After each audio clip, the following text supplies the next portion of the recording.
Good evening, everybody. We're glad you're here tonight.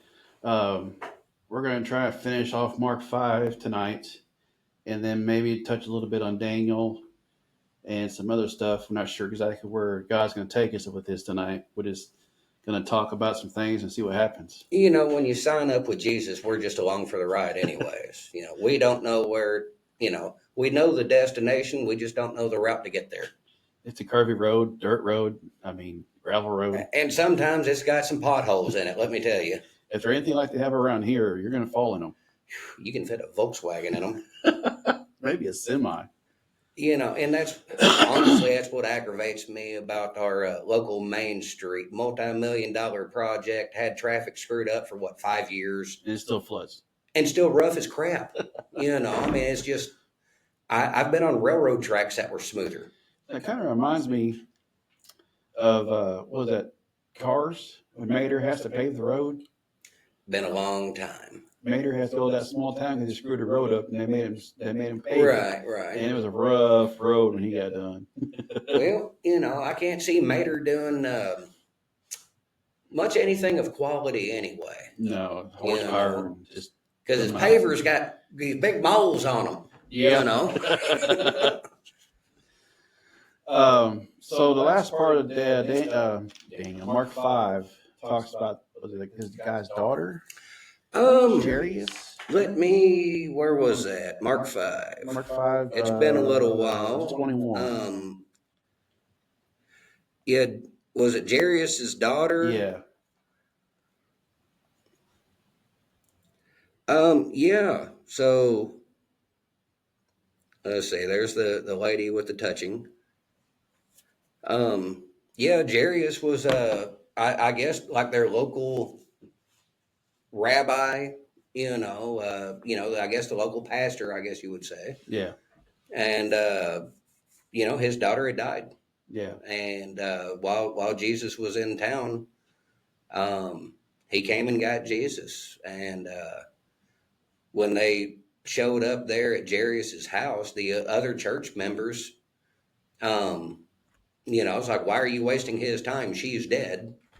And of course, that stuff doesn't matter to Jesus. No.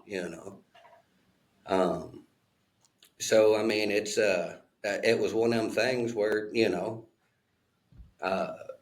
like I said, he commands the storms, and even, what would be a good way to put this? Even life obeys, and that's a... Kind of reminds me of when you're going fishing in a boat and the water starts going erratic, and and then you have God beside you, like, that ain't nothing. Yeah, and I get tickled at them jokes, where it'll be like Jesus and Moses are going fishing or golfing or whatever, and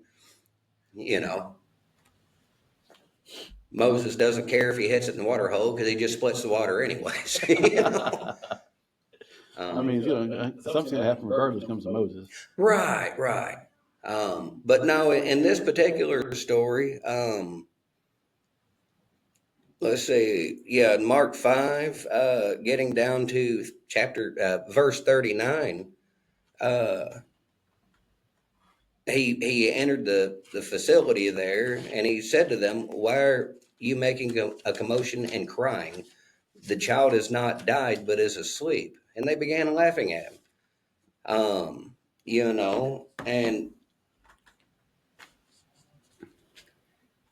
I'm not going to say that Jesus was wrong, but people generally know when somebody was dead. Right. It's that's one of the big arguments about the crucifixion story is the Muslims will say, well, Jesus merely fainted. He never died on the cross. I'm like, you don't know a lot about Roman history, do you? When they killed you for good.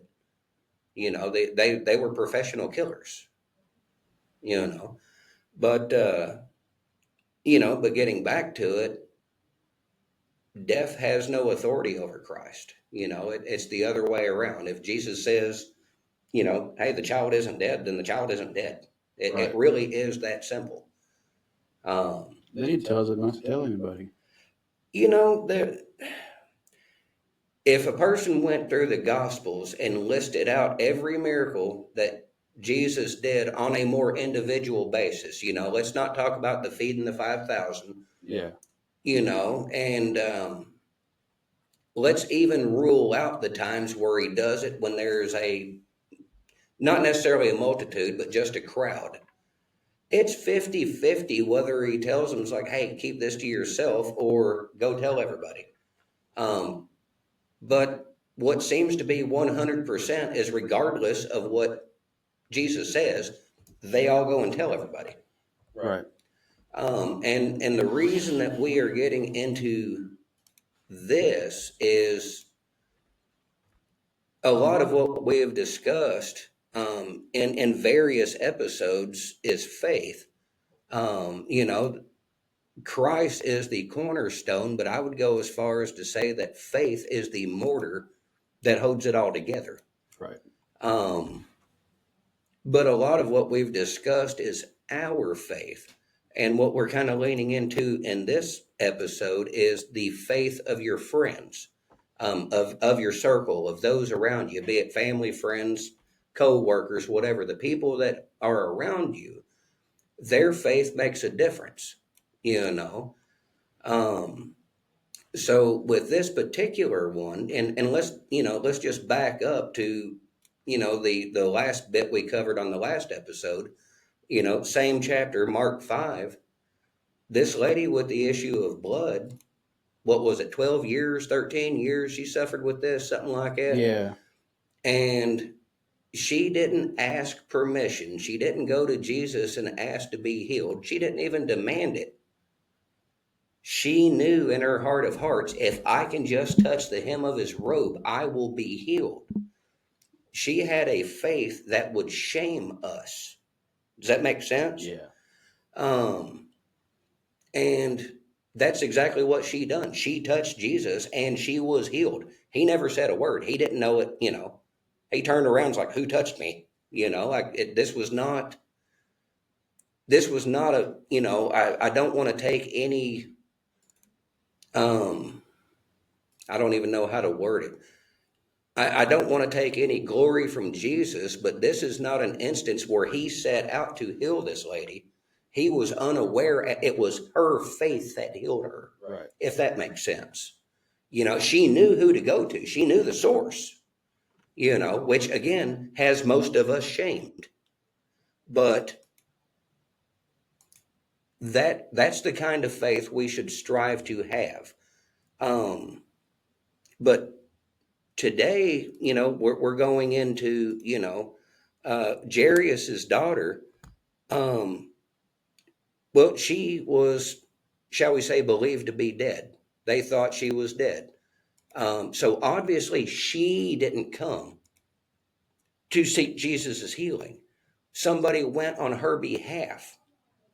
Jarius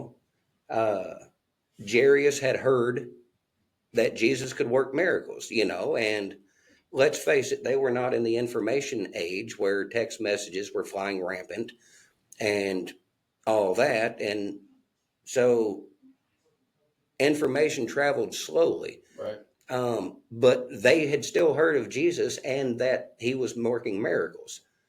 So when he came into town, hey, I'm going to go get this guy because I've got an emergency. And that's exactly what they did.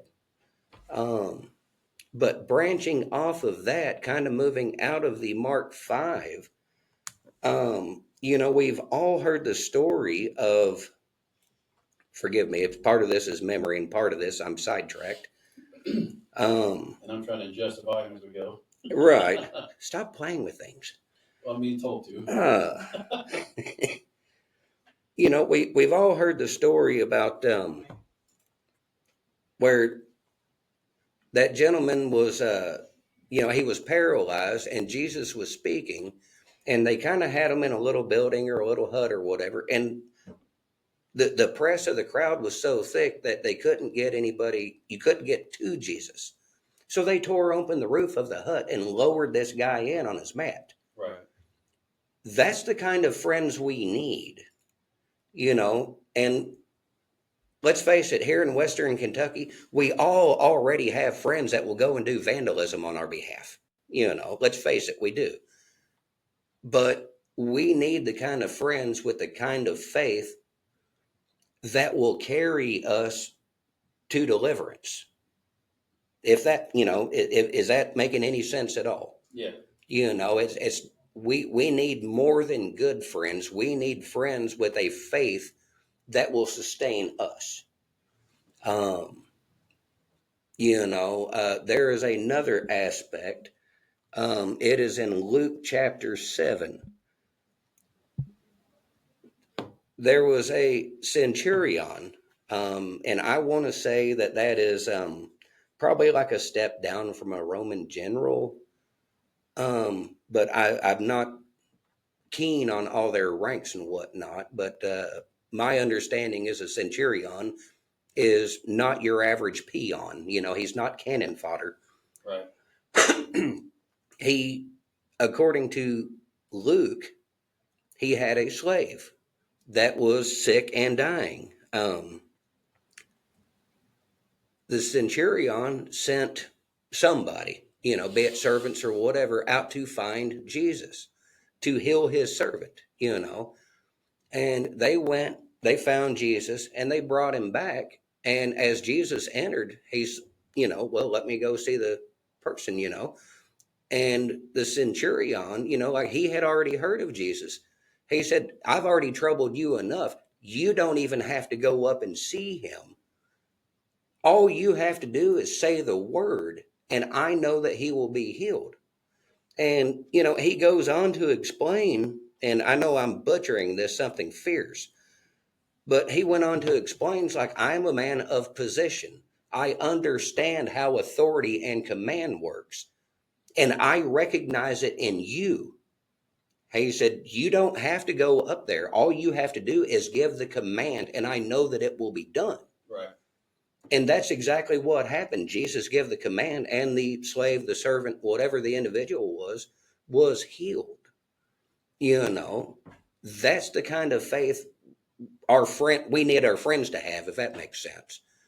And while that sounds oddly self-serving, let's flip that around. We need to be that kind of friend. Does that make sense? Because it's kind of a, how would you word it? I'm struggling with my phonics. Personally, I blame the Kentucky accent, but Kentucky phonics. Hooked on phonics worked for me. Obviously. But no, it's one of them things where, like it just sounds bad to say, hey, you need friends with this kind of faith. And it reminds me, see, I've gone on social media and had personal discussions. I write out stuff as though I'm speaking to people. And, the same three people say, that's great. But it kind of reminds me of a relationship aspect. It is nothing out of the ordinary, male or female. I'm actually bashing both of us. So, don't take it personal. It is nothing out of the ordinary to hear, I'm not good enough for you, or you're too good for me, or whatever the case may be. So we're going to part company. And people make that out like that is a noble decision. It's not. Be the person. Right. When you break down what love is sacrificial. It is service. It's not to gain, if that makes sense. Is love feeling, or is love, how's that question go? Love is a choice. Yes. I was discussing this with our mutual friend from school the other day. Okay. A lot of people think that love is that feeling, that butterflies and all that ecstaticness and whatever. And honestly, it's not. Now, you can have those years down the line, unless you're a relative of mine. I don't know, because most of my relatives have not made it years down the line. I have to go back to my grandparents' generation. But all that being said, and I can't even knock them because I've never been married. So, like, how do I judge? But that early offset of feelings and endorphins, that can be infatuation, that could even be lust. There are a lot of things that is, but the best way I know to explain it is love kicks in when that wears off. Yep. Love is that everyday waking up and looking at that person and saying, you're my person. And I choose you for better or worse, even when you annoy the piss out of me. Like, you are my person. What was that line they used in Game of Thrones? I am yours and you are mine. Yep. That's what the choice looks like. That's a good show. I love the story. They could cut about 99.5% of the porn out of it, right, and not hurt the story. There are a few little bits that I would say is contextual, but the majority of it, it's just there's too much of it in there for my taste. I agree. But I love the story in and of itself. I love that medieval stuff. I'm real big into Celtic heritage. I got upset when they killed the puppies. Yeah. I understand why, but still. Yeah. I think the one that bothered me the most, now Ghost made it. Right. Yeah, I remember that. Ghost made it. Now, when they beheaded Robs, you Yeah. see how easily we get sidetracked? You look, Christmas tinsel and something shiny. Squirrel. Yeah. What was that Up? Where you had the Rottweilers that could talk and squirrel. It's either Up or Life of Pets, Pet Story or whatever story. Something like that. Yeah, Pet's Life. Yeah, something like that. That big old furry dog. Yeah. Either way, we were able to talk about it the other day. Yeah. I'm doing it. I think the one that bothered me the most was I understand when Eddard had to kill Nymeria. Is that right? No, Lady. It was Sansa's dog. Yeah. I understood that, and I know it's just a fictional story, but I respect the character for doing it himself. There's honor in what he did. Not that I like it, but now the one that I think bothered me the most, it was Nymeria.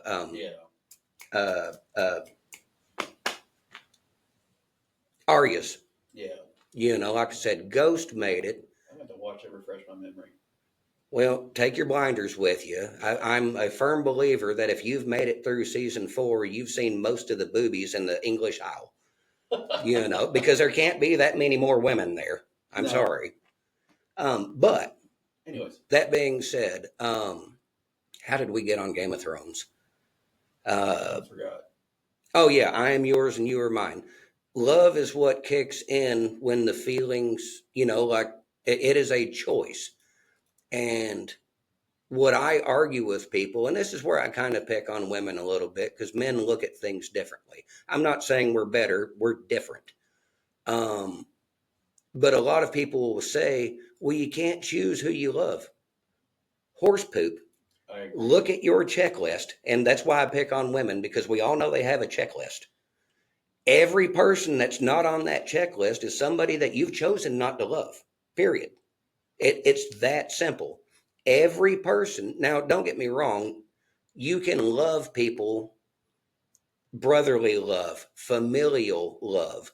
It doesn't have to be romantic love, but just because of the subject matter, every person that's not on your checklist, every person that, asked for your number and you give them a false number, every person that you've done that to is somebody you chose not to love. Every person you've broke up with is somebody you've chosen not to love anymore, And I know we don't like hearing that in the day of don't settle and put your happiness first and blah, blah, blah. And look around. The divorce rate is 50-50. Yes. And I'm not trying to blame women or blame men. We all suck. Okay. That's where I'm at. We're human. The dating pool has been peed in, Yes, period. It It's terrible. Little and beverages. Yes, I mean, there's floaters in there. Yeah. I have heard somebody say once before, like dating over 40 is like going to a yard sale and trying to find the least abused thing that doesn't smell too bad. Mm-hmm. You know, but I don't know what it's like for the 20-year-olds. But anybody who pays attention. Now, a lot of people, and we see them on social media, they can't remember the last information they got. You know, maybe it was the last time they watched Rachel Maddow, but they don't remember what Rachel said the previous episode. Right. You know, and okay, so I'm picking on Rachel a little bit. But either way, the thing about it is some of us can remember and we pay attention. And the entire concept of dating, the games, Z with Z, games, it's not the same now as it was when we were in school, which is not the same when our parents were in school. Now, again, I'm not going to point fingers and place blame, but it's not improving. When we look at society as a whole, yes, you are going to have some people that say, well, this aspect is an improvement. Maybe, but overall, progress isn't always progress when you go backwards, you know, and we are at a time now where, I mean, what's a good way to say it? There's subscription prostitution. I always have a fear of, like I told the boys, you start dating a girl, make sure she has the original plumbing and she is actually a girl. Now that is a That's not nothing. That was not a concern when we were in No. school. And again, I'm not saying this to bash anybody. No. I'm not hating. There were people that were homosexual when we were in school. Yep. And some of them were pretty open about it, and some of them kept it to themselves. But the trans movement. Some of it took dating a girl before to realize they were gay. I know that person. You know him too if I say his name. Yeah, I'm leaving it alone. But that aspect was not a thing. Now, I know an individual that was going dating, and the individual was our age. They was going dating. And of course, with the Snapchat filters and all that now, you don't know that what you see is what you're going to see. Yeah. And the individual showed up, and it was a trans individual. Ouch. And as soon as they seen each other, I'm like, hey, you're not what your picture said. And the individual's like, okay, this is who I am. I think that's the only reason that the individual didn't get the crap beat out of them for lying. Right. Okay. Now, and I'm not saying to hate on the individual. That's deceptive. Yes. Okay. And I don't know how girls deal with that. I don't know how you ladies, if you go on social media, you don't like being lied to. Okay. But men take that personally, and we're apt to get violent about it. Yeah. And I'm not saying it's right. That's how we are. But when the individual, the way I understood the story, the individual, hey, this is who I am, and I didn't know if you was all right with that, but you don't throw that information out too soon. He's like, I respect where you're coming from. I appreciate you fessing up. This ain't going to work, but I respect that you manned up and, confessed where you're at. I dare say they're not friends. Like I think they cut ties right there, and, no harm, no foul. But, yeah, that was not a worry when we were in school. No. Or shortly thereafter. That's been a, I don't want to say relatively new thing, but a much more widespread phenomenon. More open. much more and much more common. Yeah. And I always tell our friends and people I talk to, they see my wife and they see me. I mean, my wife, and it's how you said you can't pick who you love, that sort of thing. right. I always tell people my wife went to the homeless shelter and she looked at me and said, "I want that one." I wasn't actually in a homeless shelter, but you get the drift of it. There is a reel going around, and I wish I could pull it up and like hold it up here. And like I said, I'm not trying to hate on the women at all. I cannot speak from y'all's point of view. I simply don't know. Right. I'm not saying that men are perfect by any means. No. A lot of men have gone severely downhill. I'm not. I do have to take men's part because I'm on that team. I grew a belly and I walk funny now and I'm shorter than I was before. How did you get shorter? I don't know. But, there's this reel where this, what's it called? A stitch when one person starts it and then somebody else chimes in? Skit. Okay. So some lady got on there and asked, where are all the good men at? And this guy chimed in there. He's like, you're going to have to go dumpster diving. He said, you're going to find, he's like, you will find good men on the island of misfit boyfriends, all the discards that were thrown away. And I've made comments to the ladies about this. I'm like, y'all know you're cutting your own throats on this. Yeah. I said, you keep asking where all the good men are. At the same time, you say all men are the same. You have 90% of the women going after the same 10% of men. Most women will not date a man that another woman isn't interested in, because they think psychologically that she's already done the homework, and if she's with them, then he's good. Okay. All right. So they think like, hey, he's with somebody, he passes the background check. You wonder why all men are the same? Because y'all are dating the same damn men. Yeah. Period. So you're going to have to go to the island of misfit boyfriends, the discards, the rejects, the ones that nobody else wanted. And we're like dogs, like you go to the pound and you will get the best dog. But a lot of you ladies are out there trying to get that pedigree. Mm-hmm. Have you ever owned a pedigree dog? They're expensive. And they're a pain in the butt. Yes. Like they come with problems. Yeah. That comes with the pedigree. You need to go get the mutt. Go get the mutt. He will be the best dog you ever had. And men are the same way. And the surprising thing is, we're actually very simple creatures, and a lot of women, I don't think, understand this. We are very simple creatures, Now, every household's different and every man's different, but we're not that complicated. But you're not going to figure us out with women thought because we don't think like y'all do. No. Does that make any sense at all? Like you can't go through woman rationality. And I'm not saying that in a derogatory manner. We think differently. Yeah. You're not going to figure out a man the same way that you would figure out a woman because we don't think like that. No.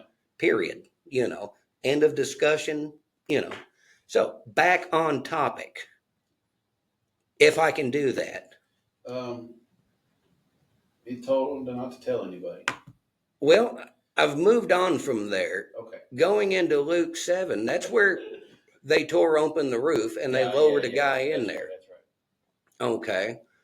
And that's, I know I got sidetracked on the relationship aspect, and where I was going with that is on the relationship thing, because I don't think I said this before. We've seen the, you're too good for me or whatever, so I'm going to part company.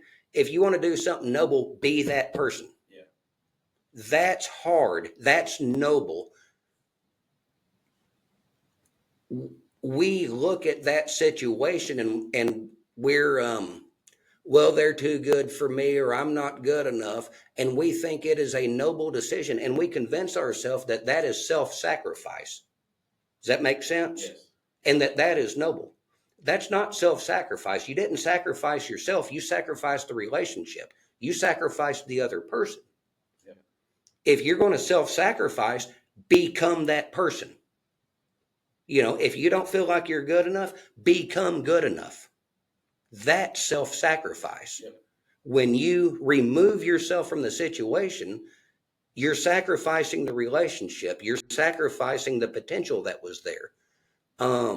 You're not sacrificing yourself because you have refused to step up to the plate. Make sense? Yeah. And like I said, that is a both genders thing. Like, I don't care what kind of plumbing you have. If you're guilty of this, that's not noble. And God can convict you of it. That's between you and him. I'm convicting him of, I'm just pointing that out, and before some smart aleck gets on here, who hurt you? I did. Okay? I did. Anytime I've been hurt, I allowed it to take place. I'm not blaming anybody but myself. So moving on, because like I said, we'll go ahead and knock that argument off the table before we get there. Yep. Did you know that there was another aspect where Jesus arose somebody from the dead? We know about, like, Jarius's daughter. Yeah. We know about Lazarus. Right. I ran across this earlier, and I've read this before, and it never clicked. Luke 7. Let's see, where are we at? Scroll down to verse 11. Forgive my reading skills.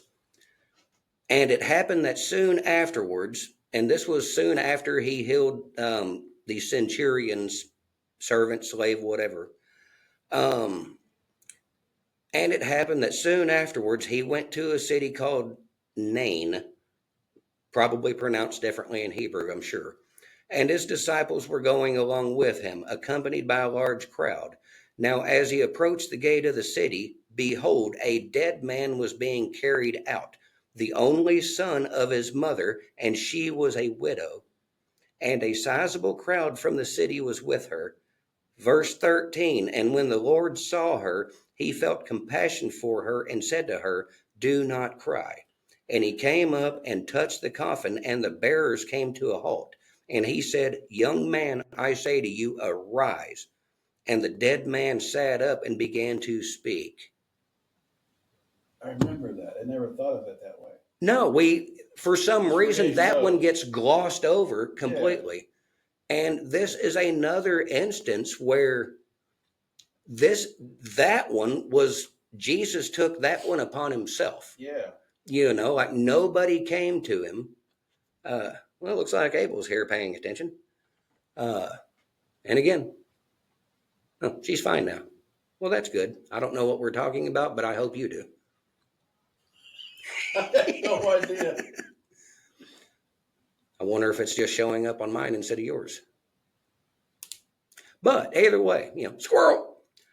That one gets glossed over, but there are instances where people came to Jesus to be healed, to be delivered, to be saved, whatever the case may be. There are other instances where it was not the individual in and of themselves that approached Jesus. People came to Jesus on somebody else's behalf. Right. All right. Now, if you have not shut out everything that could be considered religious, especially everything that could be considered Christianity, we have heard the term intercession. Does that sound right? Yeah. You can pray on somebody else's behalf. Most of us wouldn't be here if not for a mother, grandmother, aunt. Somebody has prayed for us to straighten up and pull our heads out of our hind end. Especially grandma. Usually grandmas, yes. It might be everybody in the family, right. But your faith can make a difference in somebody else's life. And look at the people who have been affected since Charlie Kirk's demise, assassination. You're welcome. You can say it, I can't. Well, some words I can, I can't you put know. H in there somewhere. Some words I can speak all right, and there's other ones, you know, I more chew up and spit It's out. like I can't say aluminum. Just don't say it like the Brits do. What was the other one? Aluminum and I can't remember. That's my wife. She's always picking on me about it. I couldn't imagine that at No, all. but yeah, I can't. You know. Assassin. There's an H in there somewhere. And Yeah. I have all my teeth, so I don't know what. That might be the problem. Like my tongue is lazy on that word. Like it did aluminum in them. But there are a few instances where Jesus takes it upon himself. You know, like nobody came to him. He just, hey, here you go. And, you know, like, what a God we serve. Right. Amen. You know, like I said, it's not simply that we can go to God and be healed, be delivered, be set free. And let's not forget, be saved. Yes. But if you troll through the Gospels, the centurion was not Hebrew. No. He was not Jewish. He was Greek. But he knew that Jesus could do this. He wasn't even a believer. I mean, he believed in what Jesus could do, but he didn't believe in Jesus in and of himself, if that makes sense. Right. Wow. You know, like, what would it be if Jesus, hey, I'm praying and I need healings. Like, you know, you haven't tithed in a week. Yeah. That's not the Jesus we serve. No. You know, that even that even non-believers can come. Yeah.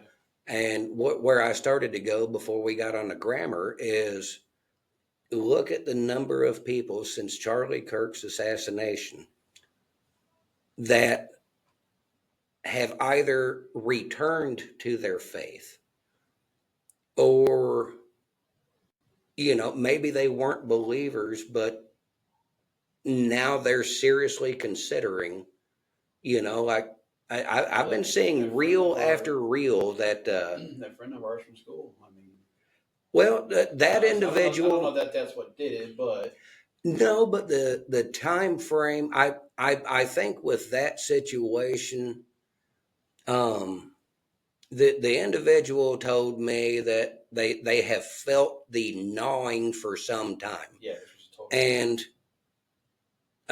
she used to have faith, yeah. But through one thing and then another, yeah. I get it. And it wasn't. Yeah, we've spoke about it, and it, you know, and I'm not trying to tell her a story, but it wasn't specifically that she lost faith. She got mad. Yeah.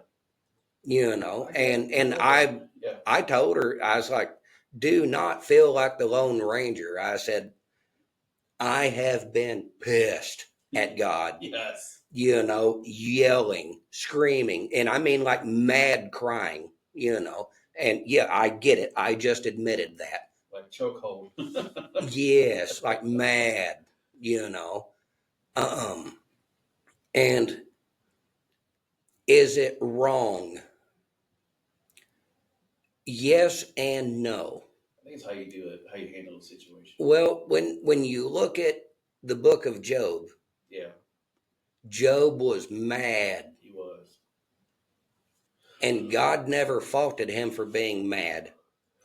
If I remember the tail end of Job correctly, the only real fault that God put on Job is Job demanded answers from a position of authority, as though God owed him answers.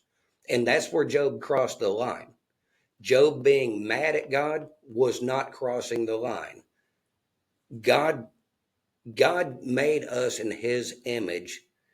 God gets angry in and of himself, not at himself, but God gets angry. If he didn't, there would be no such thing as God's wrath. Okay. Flipping tables. Well, I'm talking Old Testament wrath. Yeah. But even Jesus, you know, I get so tickled, and well, I used to get tickled. Now it kind of gets gets a little sand in my craw. Even atheists. Well, aren't you supposed to love everybody and be nice? Have you read the Gospels? We love healing Jesus, praising Jesus, singing Jesus, calming the storm Jesus, feeding the masses Jesus. We love that Jesus. Tell me about chasing with whips and flipping tables Jesus. Yeah. Tell me about you brood of vipers, hypocrites Jesus. You know what I'm saying? Being mad or getting angry is not wrong if it is a righteous anger. Does that make sense? Yeah. You have to be mad about the right things. Church I used to go to, oh God, 20 years ago, we had a fill-in pastor for, I don't know if ours was sick or vacation or whatever. We had a fill-in pastor. And I knew the guy. I just never knew he was a pastor. And he gave a sermon, and the whole key to his sermon was you need to get mad about sin. Yeah. You know, like you can't keep shrugging it off and, you know, this and that. He's like, you need to get mad about it. And when you start comparing that back towards scripture, you should. Yeah. We should, you know. When he first started, you know, I'm sitting there scratching my head like, where in the crap is he going with this? Because I mean, let's face it, we was in a down home Southern Baptist. People don't even talk loud. No. You know, I mean, this was old school Southern Baptist. You sat down and you shut up, and maybe you said amen if the pastor asked. Other than that, you didn't even cough real loud. And then this fill-in pastor's like beating the crap out of the pulpit. And like I was waiting for him to do a shock and awe and body slam it, you know. And he's like, you got to get mad, you know. And I'm like, okay, I think he's got demons, you know. Right. I always get tickled about that. What was it, Rodney Carrington? Oh, I loved your sermon. You know, of course, the pastor knew he slept through it. Well, which part?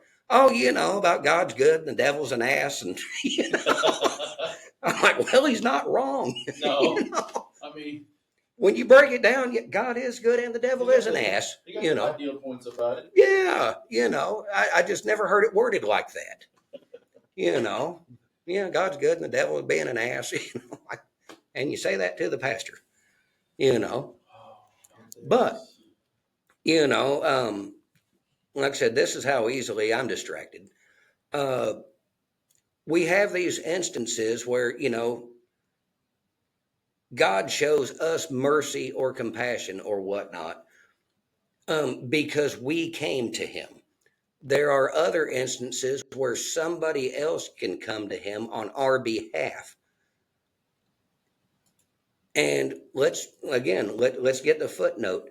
They don't always have to be a believer. That does help, you know, because if you don't know who you're praying to, you need to sort that out. Right. But that's a different sermon. But then there are other times, you know, God can choose to bless us whether we want it or not. He can choose to heal us if we don't ask for it. God's going to do what God decides to do, and he doesn't need our permission for it. No.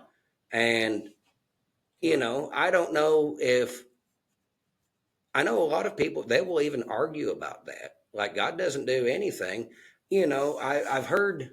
You woke up this morning, you did something. I have heard people argue, you know, especially when we start talking about, you know, the aspect of the indwelling of the Holy Spirit. Well, God won't just take you over, you know, like the Holy Spirit is a gentleman. You have to allow it. You have to give permission. And I'm like, no. When the guards came to arrest Jesus and they asked, which one of you is Jesus? When he said, I am, they fell over as dead. Yep. the power, the authority of his statement. And let's not forget the statement of I am, what that actually means. But the force of his answer, they fell over as dead. They didn't ask for that. No. They weren't believers. So it's not that, like, no, I don't think God or the Holy Spirit is some people possessing boogeyman that's going to turn you into Bruce Almighty, and you're in front of the camera and they're like, blah, blah, blah, blah. No, you're not going to do that. No. But do you always have a choice in the matter? I used to date this girl, and when she was up on stage, she's like, half the time I open my mouth, I don't know what I'm fixing to say. It's I'm like, then if the Spirit's talking, let him talk. Yeah. And I think that is one of the biggest killers. Now don't get me wrong, it has to be genuine. Right. And Paul does iron out certain aspects of like speaking in tongues. You can't have the whole room speaking in tongues at the same time and no interpreter, blah, blah, blah. It's different if you're praying in tongues. But as far as like everybody speaking, like there's actually rules for that. It's in the Bible. Yes. But we've had a conversation with that, my wife and I, and several others. Yeah, there are those that will say that such things don't happen anymore. That was only a gift for like the disciples. I've actually heard that argument used. Well, that was only for the disciples. I'm like, well, tell me about Paul.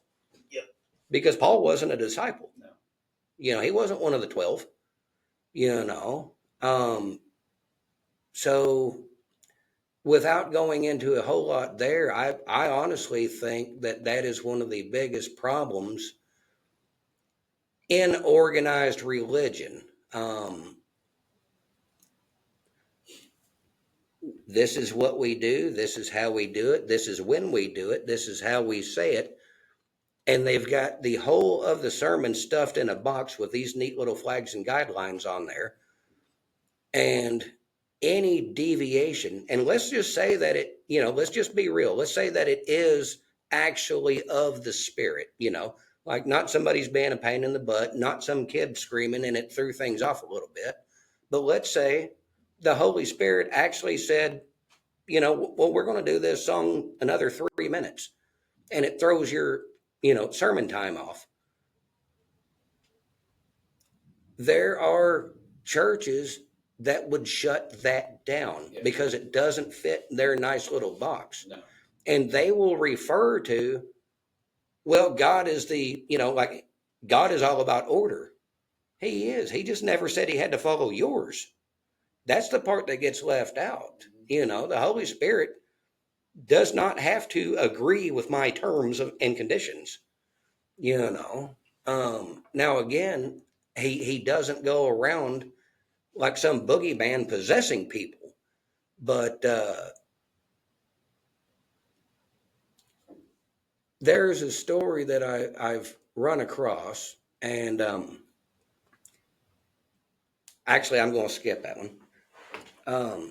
Staying back more on topic, when we're dealing with faith, we need to have that kind of faith. And the downside is, how does faith get built? Trust. Repetitive learning, reading, spending time with God, reading the Bible. But you also have to be aware. Right, and watching our podcast. We can teach you about faith. Yeah. You have faith in that car going to take you to work every day. Why not have faith in God keeping you alive? Well, that is, like we discussed, probably in one of the first one or two chapter, episodes. We never doubt that the electric bill is going to show up. Right. We honestly we have more faith in the electric bill showing up, and it generally being more than we want to pay. Yeah. Than we do that God will deliver us. West Kentucky would call saying, "Hey, you haven't paid your bill yet." Right. We have more faith, You know, like what are the two guarantees or certainties? Death and taxes. Yes. You know, we have more faith in that than we do in the Almighty. Yeah. We should be ashamed of ourselves. And I'm not trying to shame people, but you're not going to get into a position of, shall we say, spiritual victory or authority if you have more faith in the electric company than you do in your creator. You know, but like you said, how do we build faith? Well, you have to spend time in the Word, but you also have to be conscientious. I prayed about this, and this is what God did. You can't say, I prayed about this, and then, well, this happened, but, you know, like it was a 1 in 10,000 chance, and every time your number comes around, you know, like if God does something for you, give him the glory. Yeah, amen. Period. Don't play a numbers game, you know, because that's where a lot of the world's at today. Well, you said something about that, giving God the glory. You know, when God called me to do his podcast, you know, we had to have faith that he knew what he was doing, especially when I contacted you about it. Right. And this was mentioned in like a first or second episode, whatever. It, you know, we had missed what twice. Something like that. Because we're sick, and then we had an church event that we went to. Right. So we still got the message from God. But the point is, we're here every time and God's providing for us. Yeah. And because we have faith in it. We have faith that we're going to reach somebody. And, you know, something was said to me, or not really said to me, through my mind talking to God, you know, we're not looking for followers to follow our page and follow us. We're looking for followers to follow God. Well, you know, I don't remember where it's at in the New Testament, but Paul makes a statement where, and he's writing a letter, and you know, most of Paul's letters are really more of a butt chewing. Oh, did you notice that? Yeah. You know, now some of them he's pretty nice about, but there's others like, you know, guys, I love you, but why don't you sit tight and let me tell you all the ways you're screwing up? Yeah. You know, and everything else. Right. But there is a section in the New Testament, and other people are more versed, you know, like they would be able to tell you where it is and where it came from. But he said, you know, like I have heard of people, well, I follow Ananias, or I follow Peter, or I follow Paul, or whatever, you know, and they might be referring to, well, whichever one came and gave them the message first, or maybe they referred to like, well, my preacher is this, so I follow him. And Paul, you know, he knocks that off the table. He's like, you need to be following Christ. Yeah. You know, like don't follow me. And I bring that up. The same thing about the podcast. This isn't here for likes or follows or whatever. You know, we want people to watch this, but it's not about us. No. You know, it's just a tool. Basically, yes. As bad as I hate to admit it, yes. And not in a mean, derogatory way. No, it kind of is, and I'm fine with that. You know, because when you get right down to it, can you think of any circumstance or situation in your life where you have been just used and abused? Either way, both. I mean, you know, past relationships, family members, you know, that person that always calls, but only when they need something. Speaking of family members, I feel like that family members will abuse you more than your actual. A lot of times, yes. Texas and O's. Yes, you know. But so when you get down to it, if you was to think, and if you could list out, and I'm not asking, but if you could list out all the times where you have either been legitimately used or the circumstances were very similar to being used, or God using you, which, I mean, I'll pick God using me every day of the week and twice on Sundays. I'll be the first one in line. Absolutely. It's like, how can you use me? I'm volunteering, you know.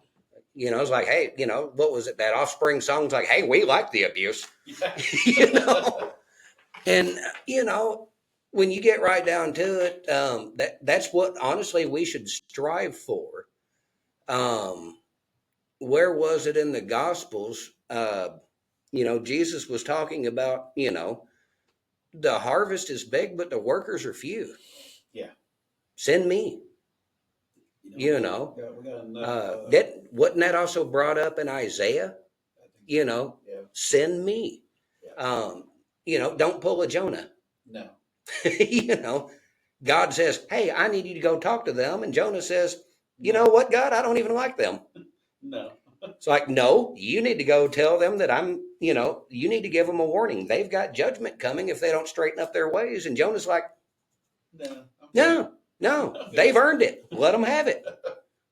Like you don't want to be in that position. Stop, have you ever won an argument with God? No. Can you win an argument with God? Fine.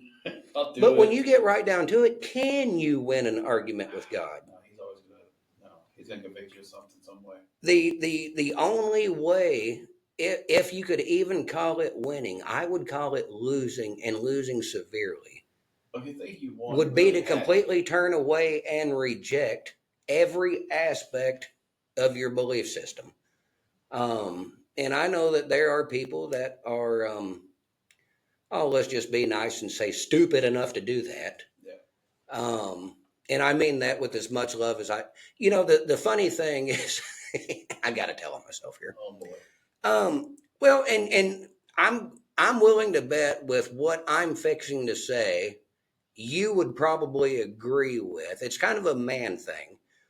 If we're talking and I say, with all due respect, as a man, generally, that means I'm fixing to say something as nice as I possibly can. Bless your heart. Right. But if you emphasize it, with all due respect, and I do mean all due respect, if I clarify, you need to know at that point that there is no due respect coming. No. Like if I have to emphasize with all due, there's no respect. No. What do they call that? What do they call it? When they getting ready to tell you something, and you got to sign this little letter or whatever. Oh, it's like a disclaimer. Yeah, it's a disclaimer. Yeah. All due respect, but here's the disclaimer. Yeah. What was that other line from Game of Thrones? Father always told us that everything a person says before the word "but" doesn't count. And I'm like, that makes sense. It really does. It could work. Well, it could work, but. What you did the other day that you're talking about? I interrupted you. The main card. Was it a main card? Boy, I don't even remember now. You done forgot. I did.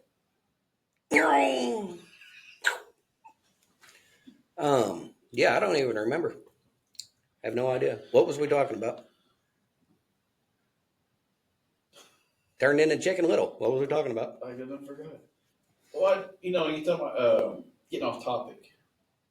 Oh yeah, I do that a lot. But it's not really off topic. It's talking about, what I'm fixing to talk about is something to do with faith. Why is it that when something good happens, everybody's got to chew it up and spit it out? Okay, you brought this up earlier. Yeah. I have an answer for you. One reason, and I know you're referring to, some of this aspect about Charlie Kirk, is there is a negativity where people are, well, he wasn't as good a person as you think he was, or he wasn't that, there's people that's trying to erode that memory. Okay. I would say a lot of that is because there is a negativeness in and of themselves. But getting to the root of the matter, go back to the garden. Right. Go back to the garden. I have heard somebody make the argument, and it stands logical, that, what were the terms of the garden? You are in paradise. don't eat from that tree. Right. That was it. Don't eat the fruit. Don't eat the fruit. But not just the fruit, from that specific tree. Everything else is yours. Yeah. Satan shows up. Whispers in the ear. Well, there is a deception there, absolutely. And you need to understand that half truths are lies. Yes. Because if you can't tell the whole truth, you're only telling the information to do a narrative. Yeah, benefit yourself. Yes. Yeah. But what this person theorized, the serpent was able to get Eve not to focus on what she did have, but the one thing she didn't. Yeah. Now look at the world around us, and that is the majority of our existence. For believers, we thank God sometimes, probably not as much as we should, but we're constantly looking at what we don't have rather than being thankful for what we do. For non-believers, I really can't say that, because I don't want to point fingers and like, hey, y'all are fitting in this box here. But you can look at the world in, like I said, social media. Go to Walmart. Just talk to people. Everybody's focused on a negative. And it gets to be a competition. My negative is more negative than your negative. You ever hear people talking about like going to the doctor or their medications or, it's a competition. Yeah.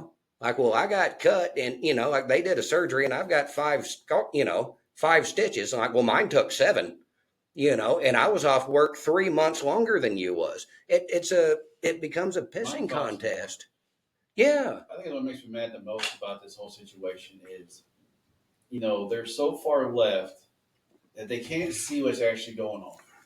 Yeah, that he was shot, and that's a horrible thing. But look how many people are turning back to God because of this situation. Well, that is a big problem on the left, side. And I'm going to try to word this delicately because I'm saying the left as a whole. Yes.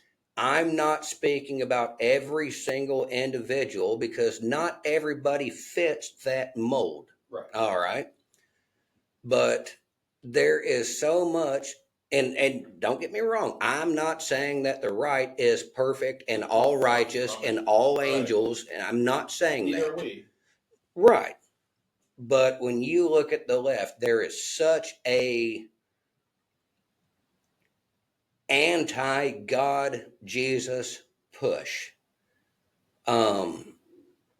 that you can't deny it. And I will be honest, and I'm not saying this with any kind of hate or malice or anything like that. I don't understand, and call me stupid, fine. I don't understand how a person can call themselves a Bible-believing follower of Christ and sign off on a lot of the ideology of the political left. I don't understand how the two can coincide together. Right. Okay. Now, again, I'm not saying that with hate or malice. I'm saying I don't understand how that works. Okay. Now, I will say that, yes, there are some false teachings out there. There are some teachings that lean into certain political spheres that are not biblical. Okay. Some of that makes sense. Yeah. Okay. But, I'm just going to stop there on that because that is that's not even another podcast. That's a series. I can do that for weeks.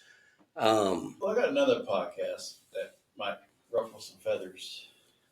That's what I do. Like that's most of my time on social media. I might be sharing something about the faith. I might be, like I said, I've done posts where, hey guys, I see an issue here. Here's my thoughts on it. Do with it what you will. But most of the rest of the time, I'm poking the bear. That's all I'm doing is poking the bear, and especially on either the religious or the political front. Like Right. I'm going to point out the hypocrisy. I'm going to. Now I love things of irony. I can't resist pointing out ironies. But when you get into flat out lying, um, former Secretary of State Hillary Clinton, the other day she's on an interview and they're talking about political violence and whatnot. And she says, I'm getting close to the quote. I don't remember it word for word, but she says, we have to stop pointing fingers and demonizing each other. Right now, most of it's coming from the right. And I'm like, what did you just say? You can't even stop yourself from doing it. No. And it's like this whole both sides argument. When you compare the way, and again, I'm not talking about every single individual. I'm talking about if you have a dividing line and you folks are on the left and you folks are on the right, the reaction from the right when things, be it like Charlie Kirk, we didn't want that. That is upsetting to us. Yes. Like there were some issues that went on during the pandemic that I would say are, constitutionally questionable. Right. Okay. But when things don't suit the right, there is a certain sort of reaction. Not every individual, but as a whole, fine. When you look at the left and when they're not getting their way, it is not the same reaction as you see on the right. A lot of this violence, a lot of these shooters, let's not forget all the cities tore up by riots. There has not been a right-wing riot, period. Nope. Now, you could say, well, that's not our cup of tea.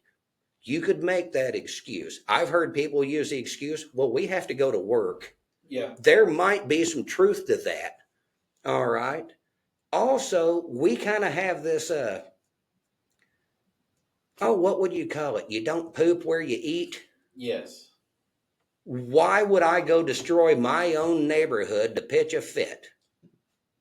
Does that make any sense? Stupid. Wait, am I allowed to say stupid? You might as well. I said piss. So something else I want to touch base on too. Not really go ahead. Base, but okay. So are you going to say something to get me fired up? Maybe, yeah, probably. So most of you may or may not know, my wife and I attend two different churches. We have a local church we attend with Chris. Then we have a church that we attend in Tennessee called Global Vision. Our pastor is Greg Locke. Somebody has said something along the lines of he preaches too much on Jerusalem and not enough on Christ. I can't. and I'm like, where have you been? I can't speak on that because I'm not familiar with his lesson plan. Well, the thing is, we are for Jerusalem. We stand behind him. We are for Jerusalem. We have, because that's the Holy Land. Yes. So now I want to say this delicately. Yes, Jerusalem is the Holy Land. That is the holy city, and that will be the center of. Actually, I said that wrong. Correct myself. I'm sorry. Israel. Okay. That is where the delicate problem comes into play. I said that wrong. My bad. Because the nation of Israel, as it exists today, is not the nation of Israel as referred to in Scripture. The nation of Israel in Scripture, yes, there was a land boundary area, but it was a people of a tribe. The nation of Israel that exists today by treaties and, you know, that, what was it, 42, 46, somewhere in there. Yeah. That nation did not exist Right. in the time that these prophecies were written.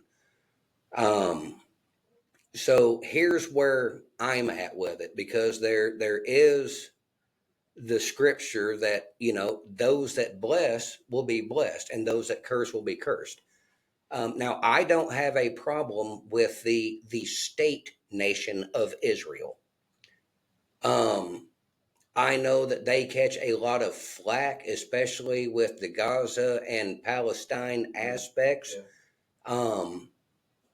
I don't know how to say this any more politely.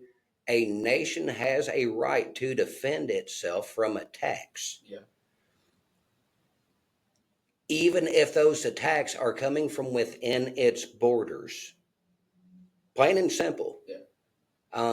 Now, the comment that I have made on like the Palestinian aspect, what is their slogan?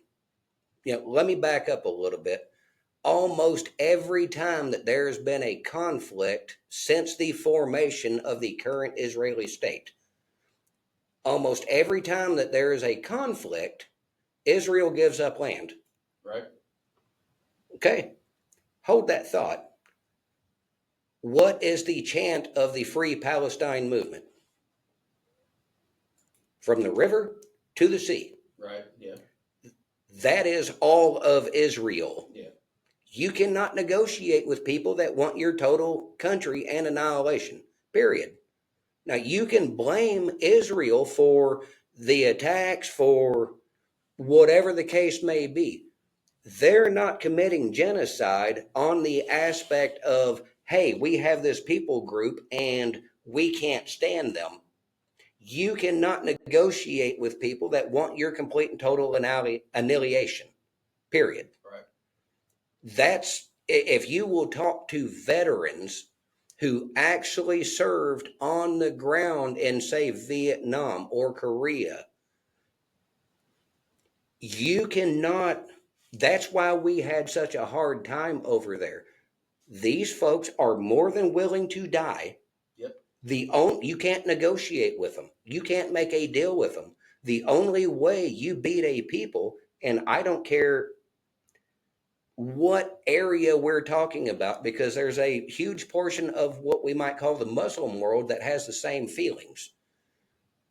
The only way you negotiate with people that are more than happy to die for their cause is to speed up the process. You can't make a deal with them because they'll break the deal. Does that make sense? Yeah. You can't make a treaty with them. What is Israel's, you know, when we look at the Palestine situation, what is Israel supposed to do? Walk away from their own country? Because that is the terms of Palestine, Yeah. from the river to the sea, period. I'm not saying that Israel needs to wipe them off the face of the earth. I'm not saying that. But tell me, what is Israel supposed to do under those circumstances? How do you negotiate that? Palestine wants the entire country. Yeah. Period. That's what they want. The problem they're going to have, even if Israel give it to them, guess who they're at war with now? The people in the Gaza Strip, Hamas or whatever. Yeah. The Islam nations that are constantly, you know, be it what is it, Lebanon, or are they at peace with Lebanon? I don't remember. Jordan? Maybe. I had to look it up. But either way, let's say Iran. Did you? I am now. There has been war over that spot of property since Ishmael. Yeah. Okay? Every bit of it dates back to Abraham. You know, if you don't believe in the Bible, do a history search and see when it started. Yep. Period. I just wanted to touch base. You know, Israel. Well, and that's why I bring it up. I know I've gotten into a history lesson. It's okay. We have to understand now. Now, like I said, I support Israel as a state, as the current nation. I feel like no, I don't even like feel. Every country who is a sovereign nation has the right to defend itself from invaders, from attacks. I don't care if it's China. If they are being attacked unprovoked, they have a right to defend themselves. Period. So that's where I'm at on the Israel as a state. I think that the United States, because Israel is one of our closest allies, I have no problem helping them to a point. If there are certain lines that we don't like that they're going to cross, then we need to make that known. Like, hey, you cross these lines and we're going to have problems. But, it's like the same thing. Like if you was getting into a fight, I'd be like, dude, I'll back you up, but you don't get to cut them. You know what I'm saying? Yeah. Like that, like you have to do whatever it is you're going to do with honor. So do I think that the United States should back them blindly for whatever? No, I don't. As a nation. But as a believer, I do have compassion in my heart for the Israeli nation as a tribe, if that makes sense. Yeah. I really don't care what the government says. I'm talking about the people as a people. I have compassion for the people.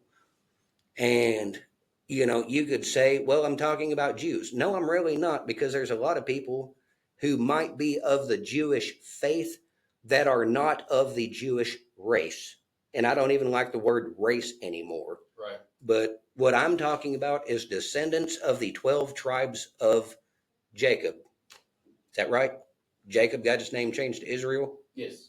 Okay, so that's what I'm talking about. The descendants of the original 12 tribes, I have compassion in my heart for them, as the Israeli nation, as a people. And that's who the Bible was talking about. Those that bless you, I will bless. Those that curse you, I will curse. It simply wasn't, to my understanding, well, how could have it talked about the Israeli nation as it is today? Because the nation that exists today did not exist then. Right. Does that make sense? Yeah. But the people did. It'd be like running across the scripture. It's like, well, if you're all right to these people, we will be all right with you. And I automatically say, well, yeah, that was the United States of America. Well, the United States didn't exist at the time. No. So, like I said, there's certain aspects where, a little bit of historical knowledge does come into play. But at the same time, I don't want the nation of Israel obliterated either. And I don't think they should keep giving up all their land. I honestly, what was it? What do they call it? The 6-Day War, the 7-Day War? They got into a scuffle. I want to say it was like early 60s. And they actually took over the Temple Mount where the mosque is. Yeah. They occupied it. And I'm like, you should have blowed it up and never give the land back over. But that was part of the peace deal, is they retreated and give that spot back to the Arab nations. And I'm like, you're not going to be free of them, And yeah, had they blowed it up, they probably would have brought hellfire and brimstone down on the, you know what? They shouldn't have built a mosque there, is all I know. But that's the downside is, your three Abrahamic faiths are drawn to Jerusalem, especially Old Town Jerusalem.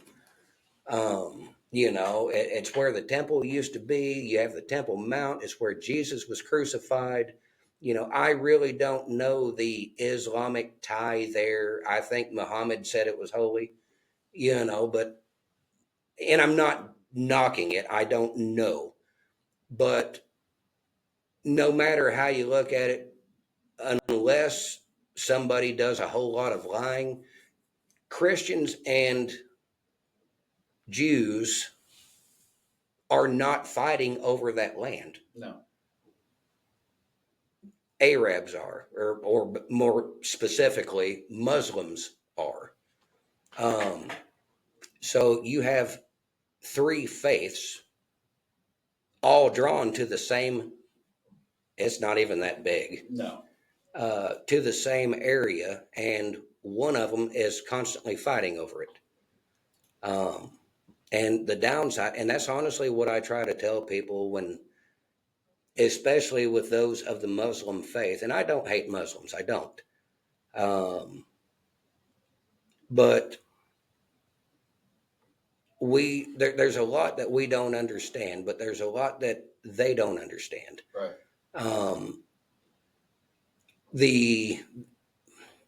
The Arab world is still very tribal, like when we was over in Afghanistan, everything was what the Sunnis and the Shiites or Shiites, I don't remember how to pronounce it.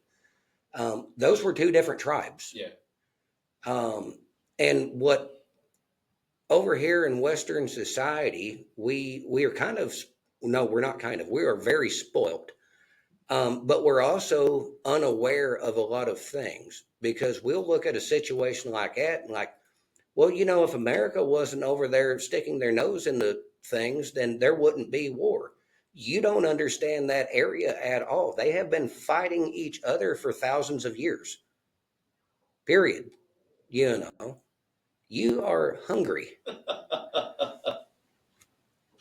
Belly says, talk to me. That done that in a while. But I promise I fed it before I came. Not enough. Evidently.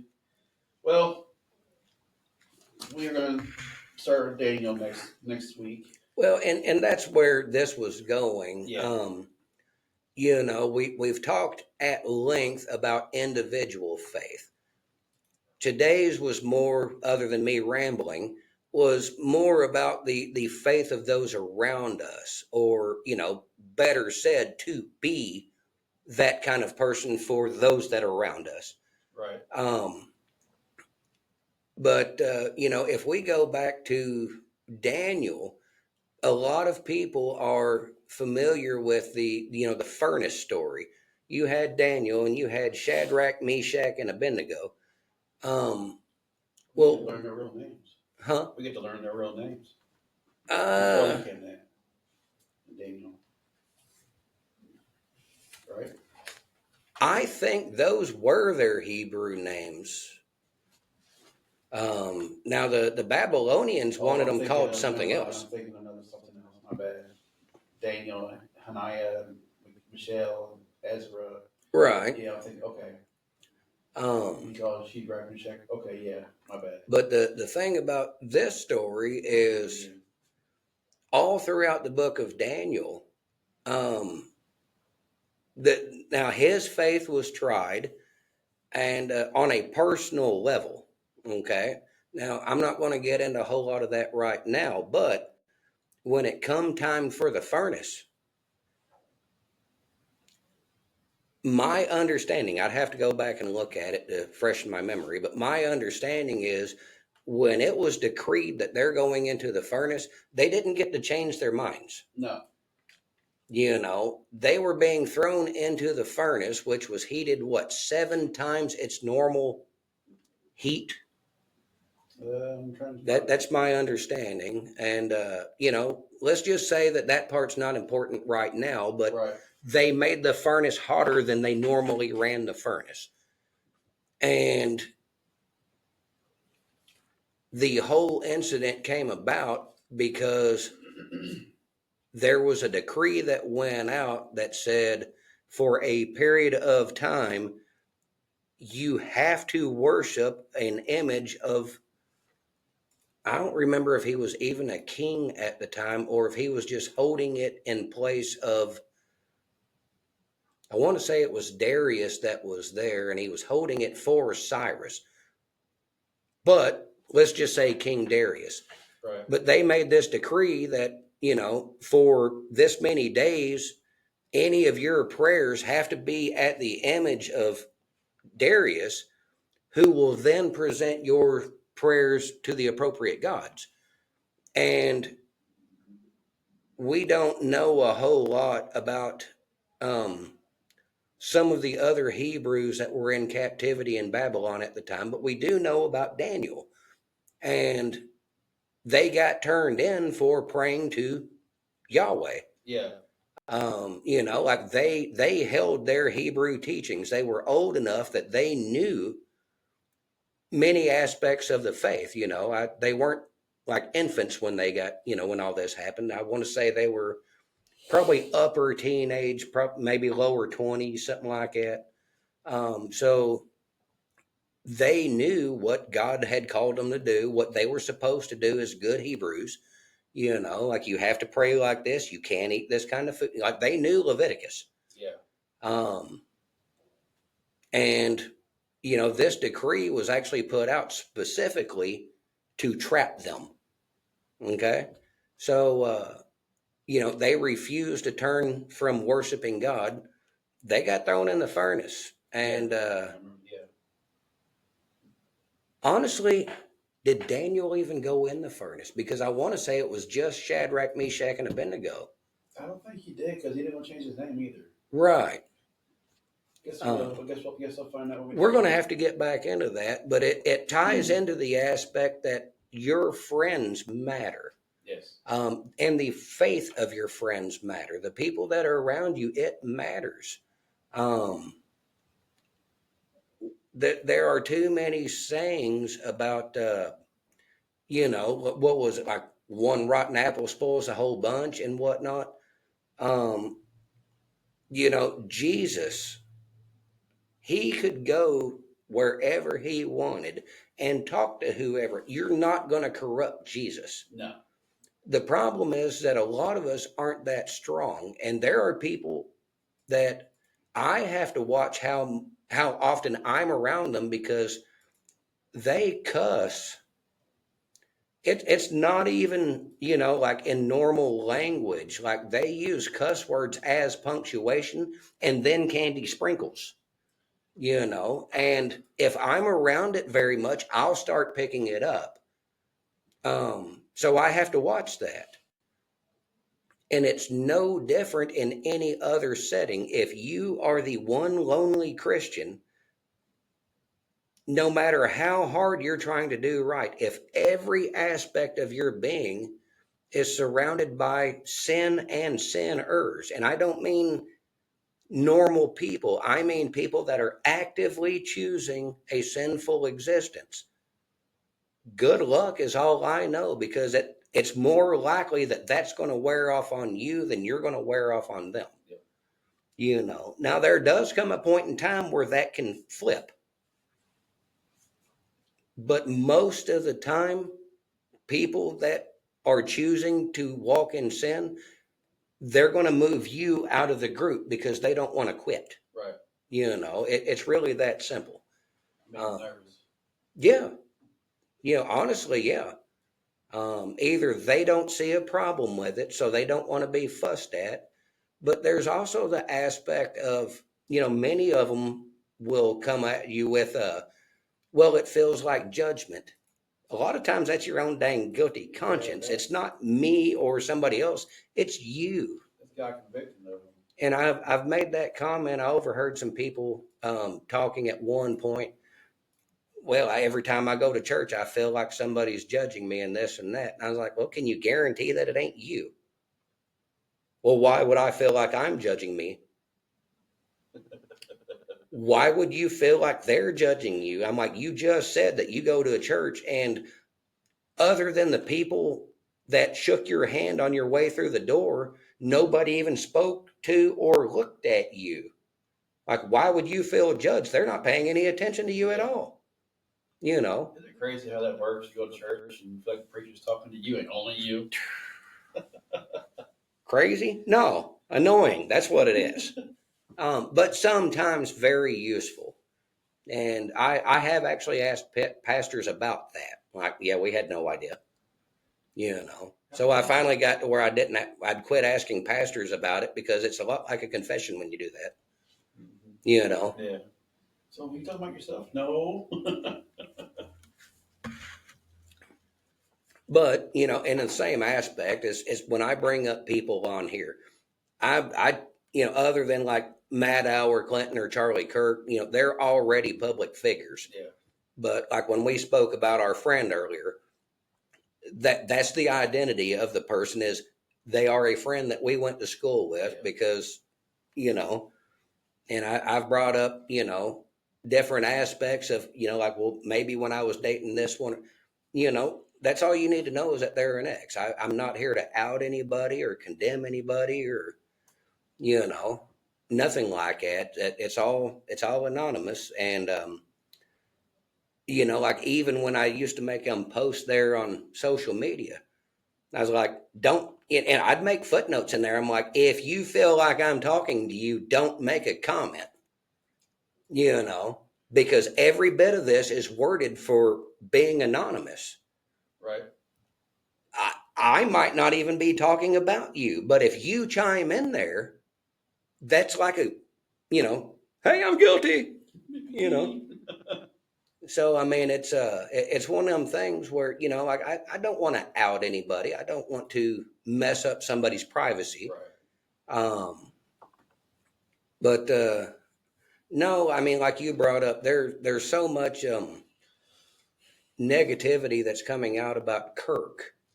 And the thing about it is it's not even negativity about Kirk. It's just like they're throwing mud in that direction. Like, well, he was racist. I'm like, forget about this. Leave him alone. It is so amazing the number of white people that will call him racist and the number of black people that say, no, I couldn't find a problem.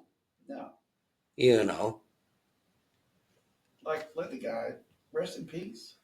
Well, they can't do that because he was a man of faith that believed in a traditional. Now, honestly, a lot other than having religious faith, a lot of his views were actually more moderate than severely right leaning. Yeah. You know, but he was a relatively young, successful man, and he could make logical arguments. He can debate with And well, and that was the thing is there is a video. He's like, you have to stop and think. When I come to college campus, I'm here for maybe 2 to 3 hours. Yeah. These kids are here for 2 to 4 years. Why does the school throw such a fit about me being here? Because in 2 to 4 hours, I can undo 2 to 4 years of their teaching. Yeah. And he's not wrong. No. You know. No. But like I said, what he represented, a traditional family, that is a big no-no on the left. Yeah. You know, man in the house, one marriage, you take care of your kids, even homeschooling. Yeah. You know, he had some, like I said, and on a lot of things political, he did lean more moderate, but on the religious aspect, certain aspects moved him more conservative.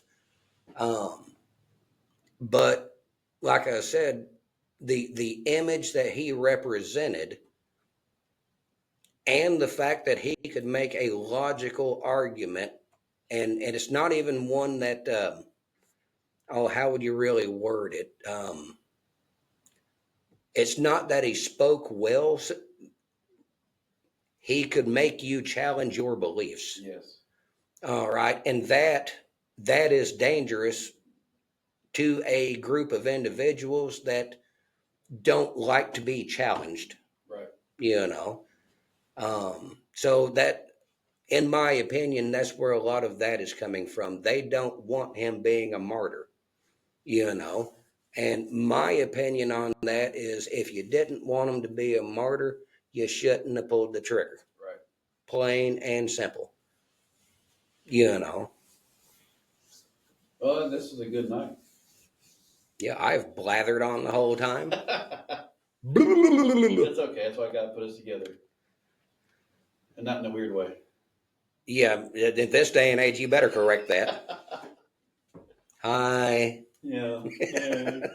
So next week we're going to start on Daniel. More than likely, the missus will be joining us. I'm not 100% sure yet. Maybe from here, maybe from home. We don't know yet.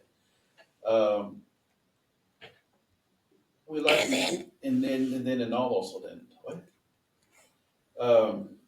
Like I said a while ago, we're not looking for followers for us. We're looking for followers of Jesus. Right. Yeah.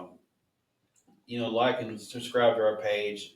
We got a website too. And then, And if you subscribe to the web page, you'll get a weekly email with a daily devotion and something else. I forget what all else. the missus is doing that. Yes. I'm uploading the videos from every week. That she does everything else. Um, it's nice having the help. Yes. And I guess we call her the help. I'm not 100% sure. She might choke me later. Well, no. Don't forget that the biblical word God used, right? Yeah, okay. I don't know that I would refer to her as the help. Yeah. Saying that she does help is completely legitimate. I would not refer to her as the help. She does quite a bit. And I chime in every once in a while. Yeah, that's good, babe. Thanks. I appreciate it. Right. But yeah, we were glad you were here tonight. Waiting to see if the chat pops up. Like, Yeah, you two SOBs. I don't know if she's on there or not. I've only one person watching. We'll pray for everybody, and y'all can pray for us, and greatly appreciate it. And y'all have a good night, and God bless. Peace.